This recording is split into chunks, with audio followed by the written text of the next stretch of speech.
So, అతని talent మీద అంత దారుణంగా అవమానం జరుగుతుందనైతే అతను అనుకోలేదనమాట. ఎక్స్‌పెక్టేషన్ వేరే ఉంది. వచ్చిన రిజల్ట్ వేరే ఉంది. సో, ఏంటి అనుకుంటున్నారా అండి? సో, ఇప్పుడు మాట్లాడుకుందాం. మనం ఈ వర్క్ చేస్తూ మనం మాట్లాడుకుందాం. సో, యాక్చువల్‌గా ఒక హ్మ్, మేల్ అనమాట. అంటే పెద్ద వయసు కాదు. అలా అని మరీ చిన్నోడు కూడా కాదు. జస్ట్ ఒక 30, 35 అలా ఉంటాయనమాట. తనకి ఆర్ట్ అంటే చాలా ఇష్టం. అంటే ఆర్ట్స్ అంటే చాలా రకాలు ఉంటాయి కదా! తనకి ఆర్ట్ డ్రాయింగ్ వేస్తారు కదా! డ్రాయింగ్, కలరింగ్ వేస్తారు కదా! అదంటే చాలా ఇష్టం అనమాట.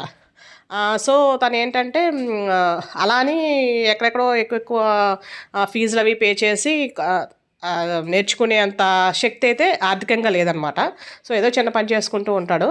కానీ తనకి చాలా అంటే చాలా ఇష్టం. ప్రాణంతో సమానమైన ఇష్టం అనమాట తనకి డ్రాయింగ్ వేయాలన్నా, ఏదైనా ఆర్ట్ అనమాట. సో, తనేంటంటే ఎక్కడెక్కడ బుక్స్‌లోను లేదంటే ఎక్కడైనా మన ఉంటాయి కదా! ఫ్రీగా కోచింగ్ ఈ గూగుల్‌లో గాని, నెట్‌లో గాని ఉంటాయి కదా! సో, అలాగా కొంచెం కొంచెం నేర్చుకుంటూ ఉంటాడనమాట.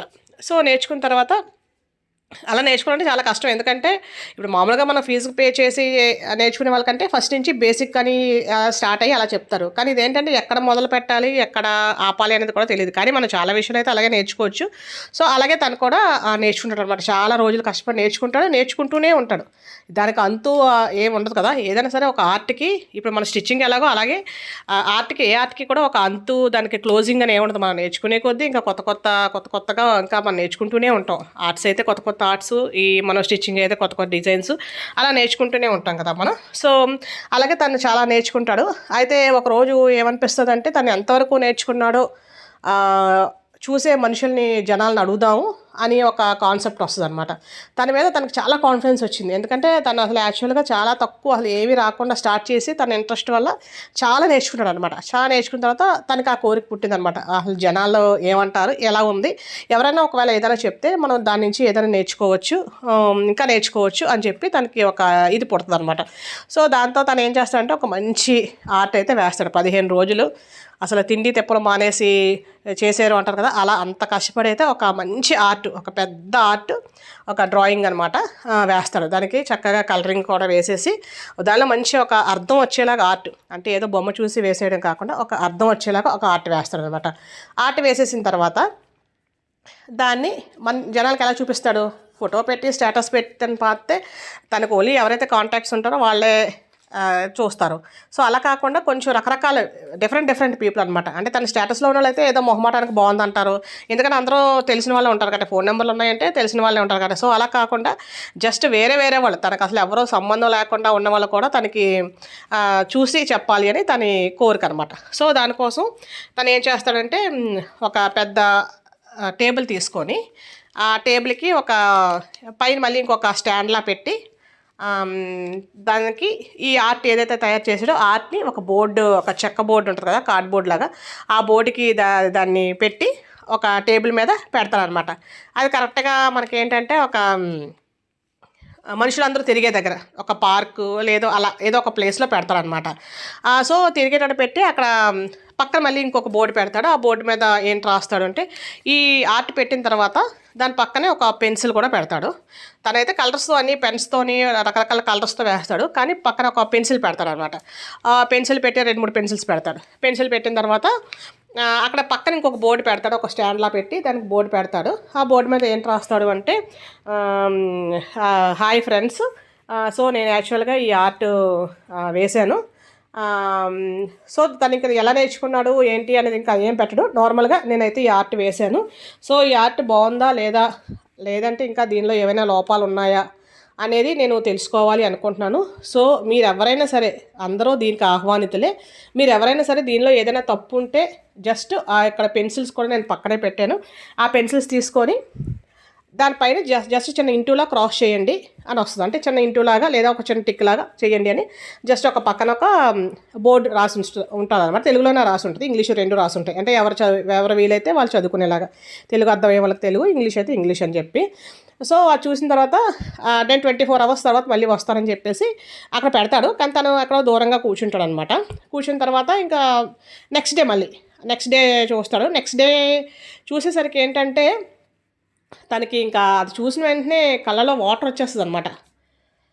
కళ్ళలో ఎంత వాటర్ వచ్చేస్తుందంటే తను చాలా కష్టపడి నేర్చుకున్నాడు. తన మీద తనకు చాలా కాన్ఫిడెన్స్ ఉంది. యాక్చువల్గా ఆర్ట్ కూడా చాలా బాగుంది. దానిలో చాలా మీనింగ్ఫుల్ ఉంది, చాలా మీనింగ్ ఉంది. బట్ జనాలైతే ఏం చేశారు అంటే ఈ ఇంటూ పెట్టమని చెప్పారు కదా, అసలు తను వచ్చేసరికి ఆ ఆర్ట్ తను వేసిందా లేదా అని తనకు డౌట్ వచ్చిందన్నమాట. ఎందుకంటే మొత్తం చార్ట్ అంతా ఇంటూలే ఉన్నాయి. అంతే, ఇంకా తనకి ఏం చేయాలో అయితే అర్థం కాలేదు. చాలా ఇన్ని తప్పులు నేను డ్రా చేశానా, నన్ను నేను ఇంత కాన్ఫిడెన్స్గా అనుకుంటున్నాను, నాకు అసలు నా ఆర్ట్ ఇంత వేస్టా అని తనకు ఇంకా ఒక వైరాగ్యంలాగా వచ్చేస్తుంది. ఇంక నేను మళ్ళీ లైఫ్లో కూడా ఇది నేను డ్రా చేయను అన్నట్టుగా అలా అయిపోతాడు అనమాట. సో అలా అయిపోయిన తర్వాత కొంతసేపటికి నార్మల్ అవుతాడు.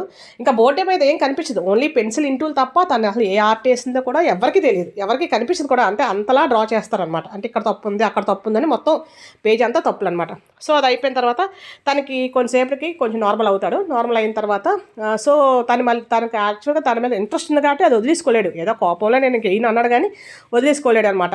సో తను ఏం చేస్తాడంటే మళ్ళీ అక్కడే ఆ పేజ్ పక్కన రాశాడు కదా, ఆ పేజ్ చింపేసి మళ్ళీ ఇంకొక పేజ్ మీద రాస్తాడు. సో ఫ్రెండ్స్, మీ అందరూ నాకు దీనిలో ఇన్ని తప్పులు చూపించినందుకు నేను చాలా హ్యాపీగా ఫీల్ అవుతున్నాను. నన్ను నేను ఇంకా డెవలప్ చేసుకోవడానికి ఇది యూజ్ అవుద్ది. సో నాకు ఇంకో రిక్వెస్ట్ ఏంటి అంటే ఇప్పుడు ఏదైతే తప్పులు మీరు చెప్పారో దాన్ని ఎలా రెక్టిఫై చేయాలో నేను పక్కనే ఒక బుక్ పెట్టాను. జస్ట్ బుక్లో కూడా మీరు కొంచెం రాసేస్తే ఎవరైతే తప్పులు పెట్టారో ఆ తప్పులు అక్కడ తప్పు దగ్గర ఎలా కరెక్ట్ చేయాలి అనేది రాసేస్తే నేను ఇంకా చాలా సంతోషపడతాను. ఎందుకంటే నేను ఇంకా నేర్చుకోవాలి అనుకుంటున్నాను అని చెప్తాడనమాట. సో తను ఏమనుకుంటాడంటే యాక్చువల్గా తను పాజిటివ్గానే తీసుకుంటాడు. మేబీ ఇన్ని తప్పులు ఉన్నాయి, సో నేను ఇప్పుడు వీళ్ళందరిలోనూ కనీసం కొంతమంది అనేది ఏదో ఒకటి రాస్తారు కదా అని చెప్పి తను అలా పెడతాడనమాట. ఒక బుక్ పెడతాడు, ఒక పెన్సిల్ పెడతాడనమాట. కానీ మళ్ళీ కొంచెంసేపు నెక్స్ట్ డే వచ్చేసి చూసేసరికి బుక్ ఖాళీగా ఉంటుంది. అక్కడ మనుషులు కూడా ఎవరో కనిపించరు. అది చదువుతారు, మనుషులు అటువైపు వెళ్ళే వాళ్ళందరూ అది చదువుతారు. ఆ ముందు రోజు ఎవరైతే టిక్ పెట్టారో అందరూ అది చదువుతారు. ఏం పెట్టాడు మళ్ళీ కరెక్ట్ చేయమని, ఏంటో మీ సజెషన్ ఇవ్వండి అని పెట్టాడు కదా, అవన్నీ చదువుతారు. కానీ ఎవరో అయితే ఏం చేయరు అనమాట. సో తను వచ్చి చూసుకుంటాడు, బుక్లో అసలు ఏమీ రాసుండదు. తనకి అసలు చాలా ఆశ్చర్యం వేసింది, ఇంతమంది తప్పులు చెప్పారు కనీసం ఒక్కరు కూడా ఎలా కరెక్ట్ చేయాలో చెప్పలేదు అని. సో తనకి ఒక జ్ఞానోదయం అవుతుంది అనమాట. ఓన్లీ తప్పులు అయితే చెప్పారు కానీ అందులో తప్పు ఉందా లేదంటే వాళ్ళకి కూడా తెలియదని. సో ఇదేంటి అంటే అది పెయింటింగ్ విషయంలోనే కాదు, మన విషయంలో కూడా మనకేంటంటే మనం ఏదైనా చేసేటప్పుడు ఈ తప్పు అంటారు, కానీ అది ఎలా చేయాలి అని చెప్పేవాళ్ళు అయితే ఒక్కరు కూడా ఉండరు నాకు తెలిసి. ఎవరో మరీ ఇంట్లో క్లోజ్గా ఉండి మనకన్నా మెచ్యూర్డ్గా ఉండేవాళ్ళు. అందుకని ఏదైనా సరే మన విషయంలో ఎవరైనా సరే ఏదైనా సరే వెంటనే కొంతమంది అసలు చూడకుండానే చెప్పేస్తారు, అసలు ఆర్ట్ కూడా చూడరు. అంటే నేను ఆర్ట్ అని ఎగ్జాంపుల్ చెప్పాను, కానీ ఇంక ఏదైనా విషయంలో వాళ్ళు అసలు మనది ఏదైనా చూడరు. ఏం బాగాలేదు అంతే, ఒక మాటతో అయిపోయింది, ఏం బాగాలేదు అదే అంతే, ఏం బాగాలేదే ఇలా అనేస్తారు. సో మనమైతే నేను చెప్పేది ఏంటి అంటే, నేనే కాదు ఎవరైనా సరే చెప్పేది ఏంటి అంటే, సో మనం ఎవరైనా బాగాలేదు అనే చెప్పేది మనం తీసుకోక్కర్లేదు. ఎవరైనా మనల్ని రెక్టిఫై చేయగలిగే వాళ్ళదైతే మనం మాట తీసుకోవచ్చు. కానీ బాగాలేదు అని సింపుల్గా చెప్పేసిన వాళ్ళైతే మనం అసలు ఏ విషయం పట్టించుకోక్కర్లేదు, మన పని మనం చేసుకోవచ్చు. లేదు కాకుండా ఇది బాగాలేదు ఇలా ఉంటే బాగుండు అనే విషయం అయితే మనం తీసుకోవచ్చు. థ్యాంక్ యూ అండి, థ్యాంక్ యూ ఫర్ వాచింగ్. ఏదైనా విషయాలు ఉంటే కమెంట్ చేయండి. థ్యాంక్ యూ అండి.